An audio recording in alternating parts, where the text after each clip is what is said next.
el Congreso, justamente, que es prioridades en salud en nuestro país, y que fue el tema que los organizadores decidieron para poder tener este Congreso interdisciplinario. ¿Qué es la salud? Cuando cuando pensamos de qué íbamos a hablar, dije, bueno, pues tenemos que hablar justamente del tema principal, de las prioridades en salud. Entonces definamos un poco qué es la salud y lo que representa la salud para todos. Bueno, la salud sin lugar a dudas es un derecho humano, y es un derecho además que está en nuestra Constitución. El derecho a la protección a la salud está en nuestra Constitución, en el artículo 4, desde el año del 83. Sin lugar a dudas es un elemento de inclusión y estabilidad de la sociedad. La salud también es una inversión con retornos sumamente valiosos. Sin lugar a dudas es un igualador social, otra vez junto con la educación, es probablemente los igualadores sociales más importantes que tienen las sociedades. Sin embargo, para muchos en el mundo, pero también en nuestro país, sigue siendo una aspiración, y está clarísimo que sin una población sana no se puede tener un país productivo. El secretario Narro ha dicho que la salud está en todo. No es todo, pero sin ella no hay nada. Por cierto, tendremos la oportunidad de escuchar al secretario el próximo viernes a las 9 de la mañana, si no me equivoco. Ahora bien, ¿de qué depende la salud de las personas? ¿De qué depende que nosotros nos enfermemos, o de que estemos sanos, o de que nos mantengamos sanos? Bueno, la LONDE dijo desde hace muchísimos años que dependíamos de 4 factores principales. Él hablaba de un factor biológico, ¿no? Un factor biológico genético, que hoy día está más claro que nunca, ¿no? Que el factor genético, otra cosa no sirve, pero bueno, no importa. El factor genético influye de manera muy importante en la vida y determina la vida o la enfermedad de las personas. La parte biológica, entonces, si somos hombres, somos mujeres, tenemos cierta edad, y lo que tiene nuestro DNA.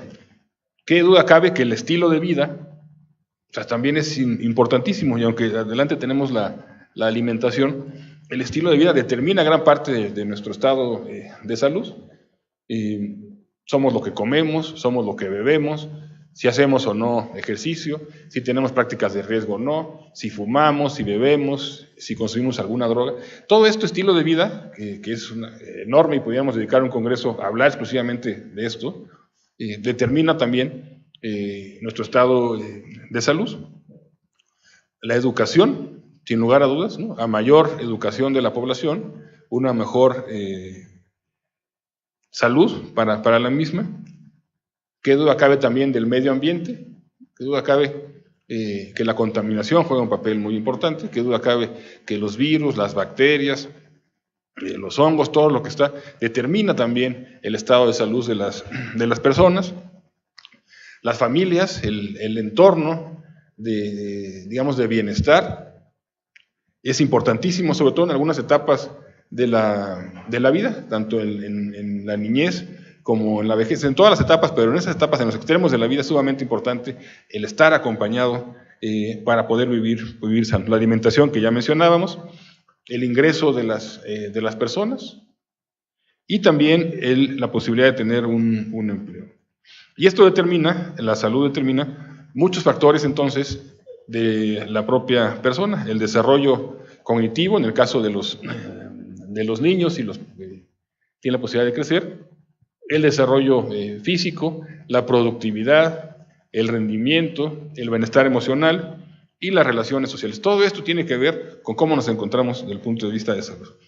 Y arriba, como una lámina, como un párrafo independiente, digamos, como una frase independiente, quedó el sistema de salud o los sistemas de salud. Digamos, la respuesta social organizada, cómo se ha organizado cada país para responder a los problemas que enfrentamos de salud. Entonces, la salud tiene que ver con la persona, desde luego, como un componente principal, y además tiene que ver con el sistema de salud. Pero lo más importante para mantener la salud es la propia persona. Y entonces entramos ahora al sistema de salud.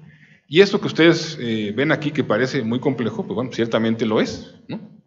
Ese es el sistema de salud de los mexicanos. Tenemos un sector público, un sector privado, tenemos los fondos, que casi todos los fondos, pensaríamos, ¿no? Originalmente casi todos los fondos de la salud en este país son gubernamentales, pero nos damos cuenta que no.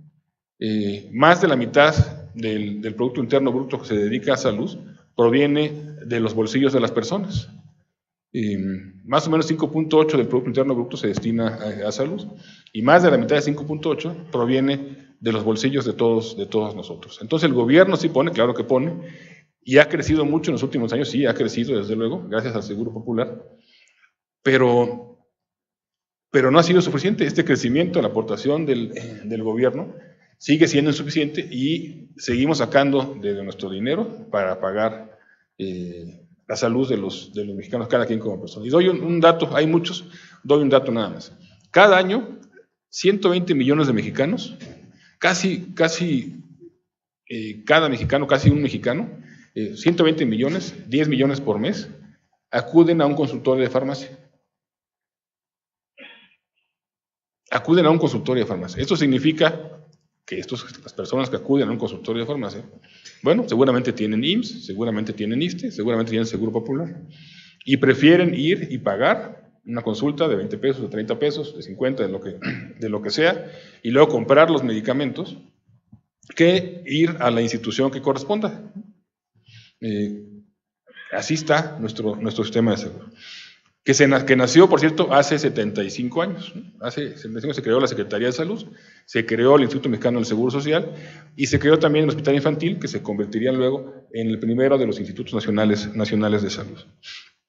Y entonces tenemos, y ustedes lo pueden ver en la lámina, los dos, el sistema, los sectores, los fondos, quién es el que paga, quién es el que compra. En este país el que compra, el que fondea y el que provee es el mismo, ¿no? Si uno va al Seguro Social, todo es la misma cadena, ¿no?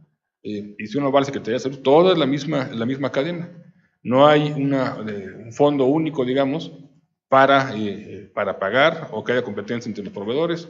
Todo es en la misma línea, y como y sabemos todos, el sistema nació fragmentado, ¿no? Nació para la mitad de la población el IMSS, para una parte menor, 12 millones el ISSSTE, y para otra el Seguro Popular hoy día. Pues entonces está fragmentado, y no solo está fragmentado, sino a su vez está segmentado. Dentro de las propias instituciones, por ejemplo, los derechohabientes del Seguro Popular, pues está segmentado. Pasar del primer nivel al segundo nivel es un verdadero suplicio, ¿no?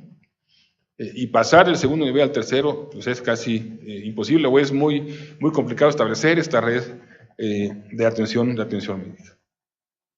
¿Y quiénes son los usuarios?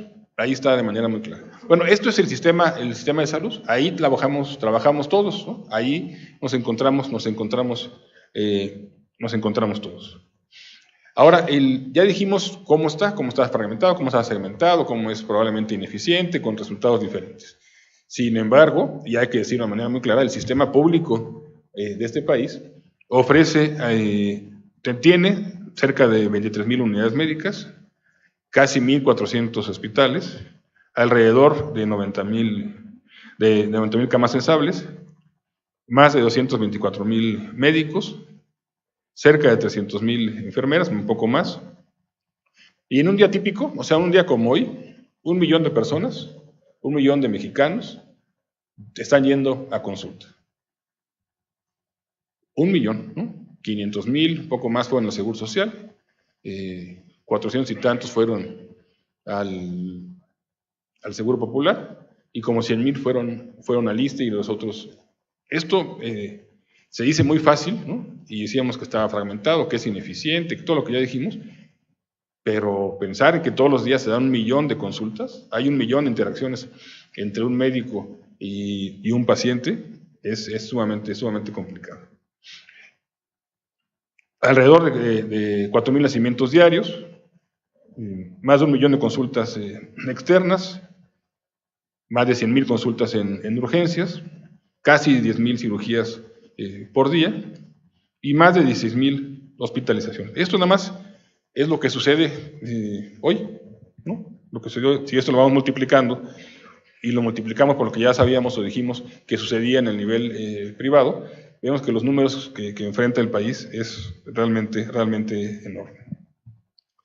Ahora bien, hablemos un poco de las prioridades desde el punto de vista estrictamente médico, ¿no? Estrictamente médico, y vamos a entrar un poco a la mortalidad, un poco a la morbilidad y a la carga de enfermedad que tenemos como mexicanos, para entender un poco hacia dónde deberíamos de enfocar nuestras baterías. Y esta es una proyección de la población de 1970 al año 2050, son 80 años, y vemos cómo en estos 80 años se ha triplicado la población. Entonces tenemos que de 1970 a 2050, la población de México se va a triplicar de 50 a 150 millones de habitantes. Y para el 2018, o sea, donde estamos, al final, vamos a ser 125 millones de mexicanos. En 2024 serán 132, con una tasa anual de crecimiento de casi el 1%. La población en México está aumentando el crecimiento de la población mayor de 60 años, el cual es de 3.1 entre el 70 y 2050. Ven ustedes cómo la gráfica que está en morado, que son los de mayores de 60 años, cómo han ido aumentando los millones y cómo van a llegar, a qué número tan importante va a llegar en los próximos años. Dado que la población menor de 15 años empieza a disminuir a partir del siglo XXI, la gráfica de manera muy clara muestra que de 2012 hay más adultos mayores que niños menores de 5 años.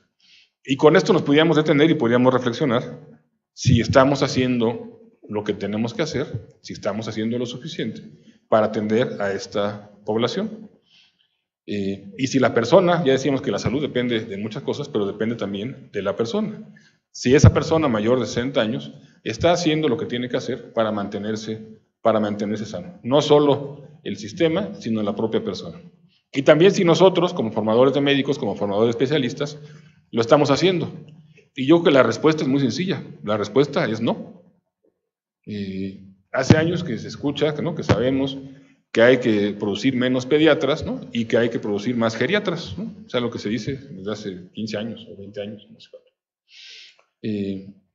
Hace algunos años, como 6, se hizo un esfuerzo importante en la Secretaría de Salud, de la propia Facultad de Medicina, y se cambió la entrada de geriatría. Para ser geriatra antes hacías medicina interna y luego hacías geriatría, ¿no? Entonces hacías 4 años y luego hacías 3 años. Entonces en 7 años teníamos un geriatra después de los 7 años, suponiendo que entrara de manera directa después Terminaban 14 años formándose por ser geriatras. Se cambió. Lo cambiamos con resistencias, todavía hay gente que reclama el asunto, para que fuera de entrada directa, ¿no?, para que fueran solo en 4 años y pudiéramos tener más geriatras en el país. Y la decisión ha sido muy clara, pues formamos más geriatras. ¿Está bien? Y la pregunta es, ¿tenemos dónde formarlos? Y la respuesta es no, no tenemos dónde formarlos, no tenemos suficientes sedes que tengan departamentos de geriatría, que tengan servicios de geriatría, que tengan profesores de geriatría para formar más geriatras. Entonces el problema se va complicando porque ya no solo el dinero, suponiendo que tenemos el dinero para las plazas de geriatría, que tenemos la voluntad de hacerlo, sino es que no tenemos dónde formarlos. Entonces el problema o los problemas en general son realmente muy, muy complejos. Este mapa de nuestro país es el año que la población de adultos mayores supera a los menores de 5 años. Y ustedes pueden ver ahí en los diferentes colores que tiene el mapa, en qué momento y en qué periodo cambió esta población. A nivel nacional, desde el 2012 se modificó. Esta transición es heterogénea, en la Ciudad de México es desde el año 2000 que se modificó. Para el 2012 la mitad de los estados ya presentaban más adultos mayores, y a la fecha son 29 los que están en esa transición. Los más rezagados son Quintana Roo y Baja California, que casi en el 2030 es cuando van a llegar a esta transición.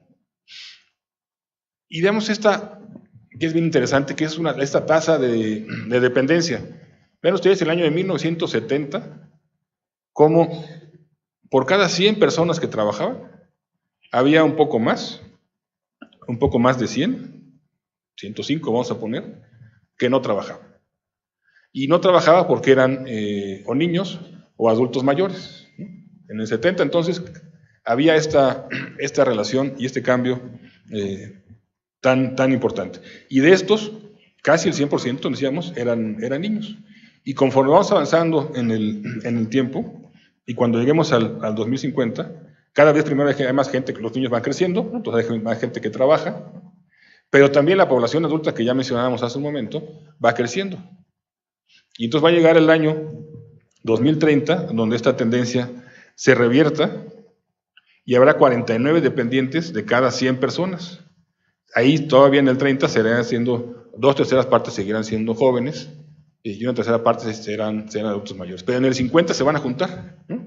En el 50 se van a juntar y los dependientes van a ser iguales, tanto los niños como los adultos. Ahora bien, un tema que nos vamos a estar refiriendo a él y que es de suma importancia es la carga de enfermedad. Y quisimos poner tres definiciones muy concretas, muy sencillas, para entendernos de manera adecuada y poder hablar de lo mismo. ¿Qué es la carga de enfermedad? Bueno, la carga de enfermedad es un estudio descriptivo, ¿no? No pretende resolver el por qué, sino más bien fundamentar bien el qué de las enfermedades, lesiones y factores de riesgo. Es también entonces un esfuerzo científico, sistemático, para cuantificar la magnitud comparativa de las pérdidas de salud por enfermedad, por lesiones y por factores de riesgo, por edad, zonas geográficas y puntos específicos en el tiempo. El objetivo, digamos, de la creación de este concepto fue informar a los tomadores de decisiones de todos los niveles, digamos, con la mejor evidencia sobre los niveles, tendencias y determinantes de la salud, para que las decisiones, en última instancia, estén basadas en evidencia. ¿Y cómo medimos la carga? Y creo que aquí esta imagen nos ayuda muy bien a darnos cuenta.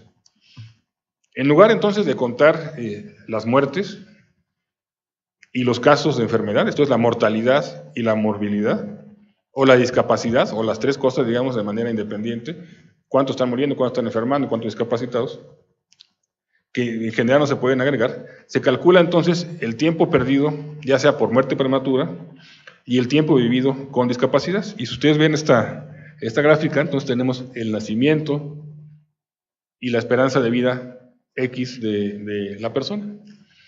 Tenemos el momento de su muerte, y el espacio que existe entre la esperanza de vida y la muerte son los años perdidos por muerte prematura.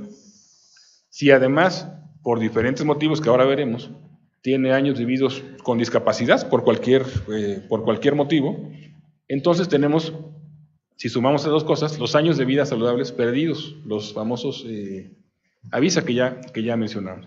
Y este es un concepto realmente muy importante y realmente muy trascendente si queremos marcar las prioridades en salud. Entonces, los avisa son los años de vida saludables perdidos, como ya decíamos, o años de vida ajustados por discapacidad, que equivalen a la suma de lo que ya mencionamos, años de vida perdidos por muerte prematura y los años vividos con discapacidad. La esperanza de vida se refiere a la cantidad de años que una población vivirá, dada la experiencia de la mortalidad, en un periodo determinado. No es una probabilidad que aplica a las personas, a menos que se calcule la esperanza de vida por cortes de nacimiento. Y un concepto muy importante es la esperanza de vida saludable, que se obtiene de aplicar la prevalencia a la tabla de mortalidad y se expresa la cantidad de años que una población vivirá de determinada edad y tiempo, y esto es muy importante, el factor más importante, libre de enfermedad. Y de todos es el único indicador de salud positiva. Esa es la transición, digamos, que ha tenido la mortalidad en ambos sexos en nuestro país. Tenemos el número, tenemos la tasa cruda, y cómo ha aumentado la muerte por enfermedades no transmitibles, que ahorita entraremos un poco a ellas. Ha disminuido las enfermedades de transmisión neonatales y maternas, y ha aumentado, y siguen aumentando desgraciadamente, las lesiones. ¿Cómo está la distribución de esta carga de enfermedad o avisa por grupos de edad y sexo? Y podríamos pensar que se parecen, ¿no? Se parecen excepto en el caso del grupo intermedio, digamos, cuando es más evidente en la gráfica de la derecha, en el caso de los hombres, donde ven más verde, ¿no? Y esto se debe a que en este grupo de edad, que es un grupo de edad de 15 a 50 años, hay muchas más muertes por lesiones y por accidentes, al final, muchas más muertes por violencia. Y desde grupos más jóvenes incluso, entre los 5 y los 12 años, particularmente en los hombres. Pero si ustedes ven el caso de las mujeres, en ese grupo de edad, entre los 15 y 14 años, pueden ver de manera muy clara que es como el 12%, ¿no? El 12% de la carga de enfermedad tiene que ver con lesiones en este grupo particular de edad entre mujeres. ¿Cuáles son las principales causas de carga de enfermedad en nuestro país? Y tenemos aquí dos tablas, una del año 90 y otra del año 2016. Y ustedes pueden ver que de 1990 hace 28 años, ¿no? 26 años para hacer la comparación con lo que estamos presentando, que no es tanto tiempo, ha cambiado de manera radical, ¿no? Las enfermedades diarreicas eran número 1, 9%, las infecciones respiratorias bajas, anomalías congénitas, complicaciones de parto prematuro y accidentes de tránsito. Digamos las primeras 5. Hoy día, ¿cuáles son? Los que ya sabemos. La diabetes mellitus, las cardiopatías isquémicas, la enfermedad renal crónica, la violencia interpersonal que ya mencionábamos, y los accidentes de tránsito que se permiten, siguen, digamos, en el quinto lugar, aunque con una frecuencia, un porcentaje menor. ¿Cuáles son las principales causas de pérdidas en salud en ambos sexos? Y aquí tenemos 4 tablas que creo que pueden ser cada una muy interesante y muy trascendente. La primera es la de mortalidad. Ustedes ven de qué nos morimos en ese año 2016 los mexicanos. Bueno, de cardiopatías isquémicas, de diabetes mellitus, de enfermedad renal crónica y de cirrosis. Los años perdidos por muerte prematura, otra vez, las cardiopatías isquémicas, nos estamos muriendo más jóvenes porque nos infartamos, la enfermedad renal crónica, este problema tan importante de salud que tenemos, y otra vez la diabetes mellitus. Años vividos con discapacidad, bueno, casi el 10% es dolor de cuello y espalda baja, trastornos de órganos y los sentidos, diabetes mellitus, enfermedad de la piel, tejido subcutáneo, migraña. Y me voy al sexto, que son trastornos depresivos. Y si sumamos en esta tabla, si sumamos, digamos, los trastornos depresivos, por aquí debe haber los trastornos de ansiedad, y digamos que entonces eran 5 más 3, y por acá abajo debe haber otra, trastorno bipolar, que son casi 2. Entonces, si sumamos 2 más 3 más 5, tenemos que casi el 10% de la población tiene una incapacidad que tiene que ver justamente con problemas de salud mental. Por eso la importancia de este tipo de eventos, de este tipo de congresos, donde hay una participación de las diferentes licenciaturas, en este caso particular, de la licenciatura en psicología. Y si a todo esto le sumamos los años de vida saludables perdidos, encontramos que la diabetes mellitus, las cardiopatías y la enfermedad renal crónica tiene que ver, entonces coincide, aunque no en el mismo orden, pero coincide con las causas de mortalidad. Ahora esto lo trasladamos a los grupos de edad. ¿Cuáles son las principales causas de avisa por grupos de edad? Ustedes lo pueden ver ahí, en menos de 5 años son anomalías congénitas, entre 5 y 12 años son enfermedades de la piel y tejido subcutáneo. Otra vez, entre 15 y 50 años son los accidentes, son la violencia interpersonal. De 50 a 70, la diabetes mellitus, y de 70 o más, la cardiopatía. ¿Esto cómo varía en los estados? Ustedes ven ahí las anomalías congénitas, los órganos de los sentidos, dolor de cuello, espalda baja, accidentes de tránsito, violencia, enfermedad renal, cardiopatía isquémica y diabetes. No tenemos aquí qué significa, cuál puntito de qué color es cada uno de los estados. Pero ustedes pueden ver la variación que existe entre esa tasa de visa de perdidos por 100,000 y ven la variabilidad enorme que existe, por ejemplo, en diabetes, o la variabilidad que existe en violencia interpersonal, donde hay estados donde prácticamente tienen muy poco, y otros estados donde tienen algo así como casi 2.500 por 100,000. ¿Cómo ha variado entonces la esperanza de vida al nacer de los mexicanos? Está el cuadro de la población general de ambos sexos, y abajo está de hombres y de mujeres. Bueno, la esperanza de vida ha aumentado casi 5. Al final vamos a ver una gráfica comparativa de diferentes países. Y lo más importante, no solo es la gente queremos vivir más, sí, por luego que sí, pero queremos vivir bien, ¿no? No solo queremos vivir más, sino vivir sanos, vivir bien. Y esto ha crecido un poco más de 4 años. Y ahorita quisiera yo preguntar, si yo les preguntara, ¿cuál es el estado de la República Mexicana que tiene la mejor esperanza de vida? ¿O cuál es el estado de la República Mexicana que tiene la peor esperanza de vida? A ver, empecemos por la mejor esperanza de vida. ¿Querétaro? No. Ciudad de México tampoco. Nuevo León estuvo cerca, pero no. Estuvo cerca el resultado, no que estén físicamente, o sea, no es Tamaulipas ni. Bueno, el estado, y vamos a verla para no especular, el estado con la esperanza de vida más importante del país es Sinaloa. Yo quisiera apostar que si hubiéramos puesto, cada quien lo hubiera, estoy seguro que nadie lo hubiera atinado, ¿no? Es difícil pensar que un estado como Sinaloa, que se relaciona siempre con problemas de narcotráfico, ¿no? Más allá del béisbol, y los tomateros y los venados, y los mariscos, piense uno que tiene la esperanza de vida mayor en este país. Y ahí está, ustedes lo pueden ver, y ahí pueden ver toda la clasificación. Y desgraciadamente, y a pesar de todos los esfuerzos que se han realizado a lo largo de los años, y el dinero que se ha metido, Chiapas sigue siendo un estado donde la esperanza de vida sigue siendo menor a nuestro país.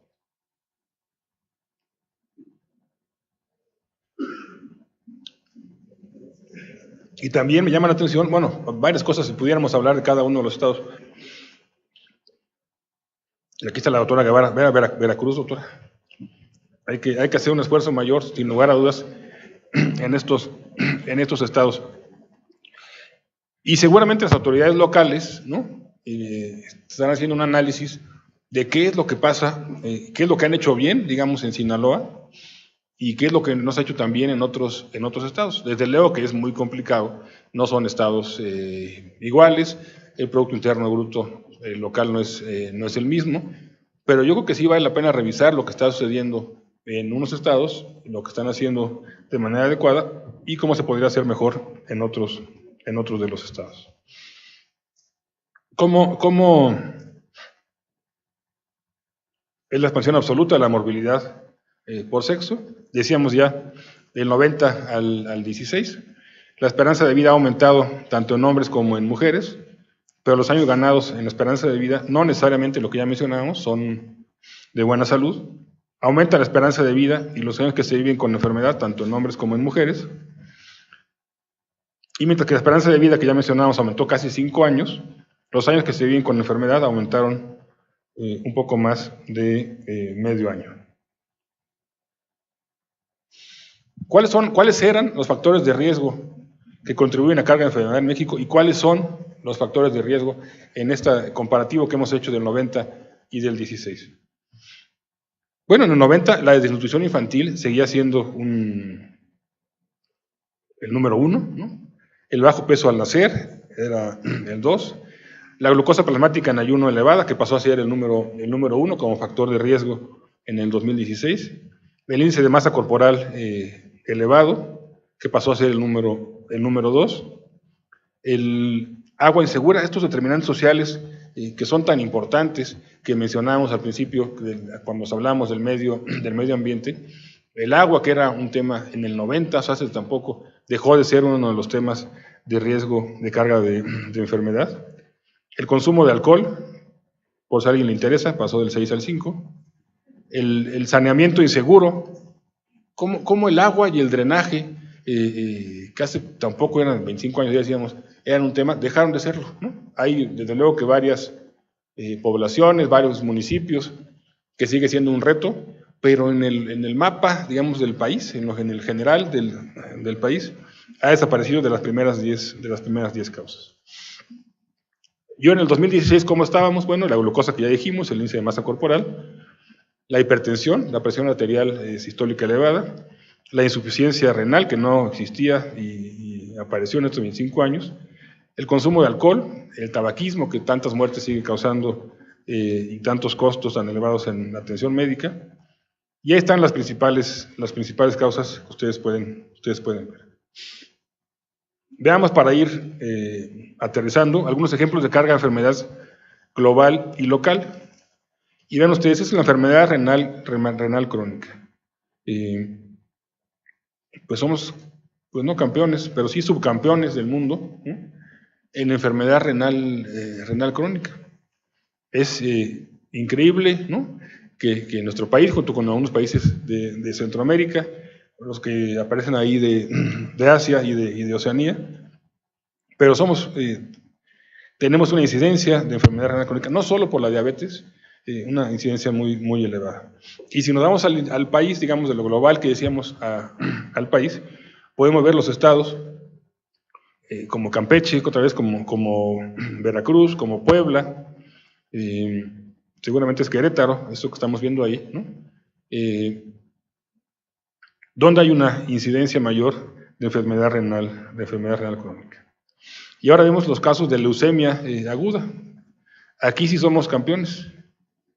Aquí sí, en este mapa, digamos, del mundo, en este mapa mundi, somos el país que más muertes tiene por leucemia. Y si nos damos otra vez a nuestro país, y si nos fuéramos al estado, si nos fuéramos a Chiapas, pudiéramos ver los municipios, ¿no?, donde, a pesar de los esfuerzos que se han realizado, pues siguen siendo insuficientes, como ya veíamos en la esperanza de vida al nacer en el estado de Chiapas. Otro más, artritis reumatoide, nuevamente nos llevamos el campeonato, y en este caso Oaxaca y Zacatecas, si no me equivoco, son los estados que tienen una mayor prevalencia.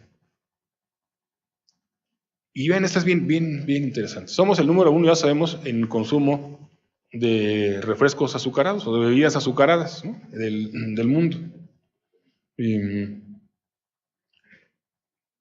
Entonces son todas las causas de muerte atribuidas a dieta alta en bebidas azucaradas. Pues nos llevamos el número 1 en el mundo, no solo en las bebidas azucaradas, sino en lo que causa, ¿no?, que es lo que al final nos importa, que en este caso es la mortalidad. Pérdida de la visión y pérdida de la audición, otra vez en el sureste del país. Y esta, que es muy complicada, vamos a ver nada más la esperanza de vida, que es el primero que tenemos aquí. ¿Cómo está nuestra esperanza de vida comparada con Brasil, con Argentina, con Colombia, con Chile, con la India, China, con nuestros vecinos Estados Unidos, Canadá, Inglaterra y Australia? ¿Cómo estábamos en el 90? Bueno, teníamos esperanza de vida al nacer 70 años, ¿no? En Brasil 68, en Argentina 72, en Colombia 71, en Chile 73, en India 59, en China 67, en Estados Unidos 75, Canadá 77, Inglaterra 76 y Australia 77. ¿Cómo estamos o cómo estábamos en el 2016? Bueno, ustedes pueden ver ahí, la esperanza de vida en el 2016 en México estaba en el 76.4. Esto significa que estamos como Australia hace 25 años, ¿no?, hace 26 años. porque si ustedes ven Australia, tenía 77 en el 2000, en 1990, y nosotros tenemos 76. ¿Cómo estamos en comparación a Brasil? Bueno, 75. Estamos arriba. Con Argentina, 76. Estamos muy parejos. Con Colombia ha hecho bien las cosas, estaba más arriba y está un poco más arriba también algunos años. Chile, a pesar de las dificultades que tiene Chile en su geografía, digamos, en su extensión territorial, tiene 80. La India, 68, China, 76, se parece mucho, es el mismo número que México, pareciera que ha avanzado más porque tenían 67 contra 71 que teníamos nosotros. Estados Unidos, que ha aumentado 3 años, Canadá a 81, casi 82, Inglaterra 81 y Australia, que ya mencionábamos, 82. Ya para ir finalizando, ¿cuáles son los retos que enfrenta entonces con esto que vimos al principio, con la fragmentación del sistema, con el tamaño que tiene, con las dificultades, digamos, de operación, pero además con la carga de enfermedad que tenemos los mexicanos? ¿Cuáles son los retos que estamos enfrentando? Bueno, estamos sin lugar a dudas un fortalecimiento del sector. Necesitamos una cobertura universal, efectiva y de calidad. Y en los próximos años tendremos que tomar una decisión como país, ¿no? ¿Hacia dónde vamos a ir? ¿Hacia la seguridad social universal? ¿Hacia la protección social universal? ¿O nos vamos a mantener como estamos con un sistema mixto? Tenemos que seguir avanzando en el intercambio de servicios, en la planeación conjunta de nueva infraestructura. Hoy día se sigue planeando cada quien por su lado, cada institución hace su propia planeación, no tiene nada que ver con las necesidades de las otras instituciones y menos pensar en compartir de inicio. La participación de la nueva medicina, digamos, todo lo que viene de salud digital, todo lo que viene de las cuatro P's, lo que se hace en investigación. El uso eficiente de los recursos, y probablemente sea el tema que ya hablamos hace un rato de las elecciones que más nos lastima, ¿no? Cuando vemos y cuando escuchamos todos los casos de corrupción en los estados, siempre se habla del seguro popular, ¿no? Siempre se habla que eran recursos que iban a ser destinados a salud y que los destinaron para alguna otra causa dentro del estado diferente a salud. Tenemos que promover el crecimiento ordenado de recursos humanos e infraestructura. Y de estos recursos humanos podríamos dedicar también toda una plática o toda una mañana a hablar de ellos. No hay quien regule en este país los recursos humanos en salud. Al Estado mexicano no le ha interesado regularlos a lo largo de la historia. Ustedes pueden ver cuántas escuelas de enfermería existen, ¿no? Cuántas escuelas de medicina existen, cuántas de psicología, cuántas de odontología. Esto obedece a dos factores, o a factores económicos en el caso de las privadas, o a factores sociales en el caso de las públicas como es el nuestro, pero no hay ninguna regulación, y no solo en el número, sino tampoco en el número de escuelas, digamos, sino tampoco en el número de alumnos, ¿no? El número de la matrícula. Aquí pensamos de manera muy clara que esta atribución que tiene hoy día la Secretaría de Educación, que es algo que claramente no le ha interesado en los últimos 80 años, debe pasarse al sector salud. El sector salud es quien debe determinar qué escuelas se abren, cómo se abren, cuántos alumnos, porque si no, esto va a seguir como hasta ahora. El caso de medicina es dramático. Tenemos ahora 164 escuelas de medicina. En los últimos 7 años han crecido en más de 65 escuelas de medicina, en los últimos 7 años de manera exclusiva. Controles adicionales a lo que ya mencionábamos de recursos financieros en las entidades federativas. Y lo que hemos estado mencionando, la transición demográfica y epidemiológica, los problemas principales por la carga de enfermedades, de sobrepeso, de tumores, de diabetes, algo que preocupa mucho, que es el embarazo en niñas y adolescentes, las enfermedades del corazón y ya mencionada salud mental y adicciones. La salud entonces incide en todos los aspectos de nuestra vida individual y nuestra vida colectiva.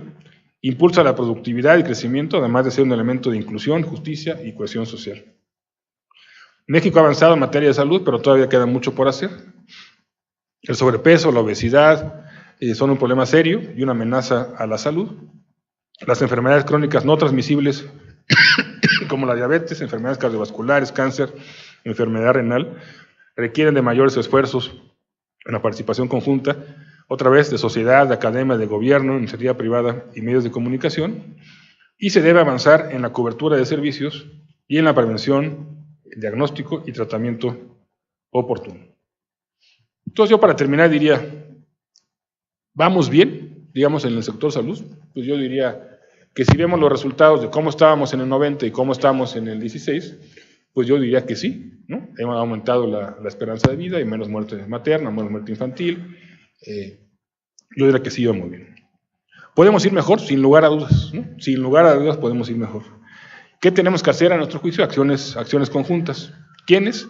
Todos. ¿Quiénes son todos? El sistema de salud y sus instituciones, desde luego nosotros, las instituciones educativas, la sociedad en su conjunto, el personal médico, de enfermería, psicología, trabajo social, odontología, porque solo así, solo juntos, podemos aspirar a un México mucho mejor. Muchas gracias.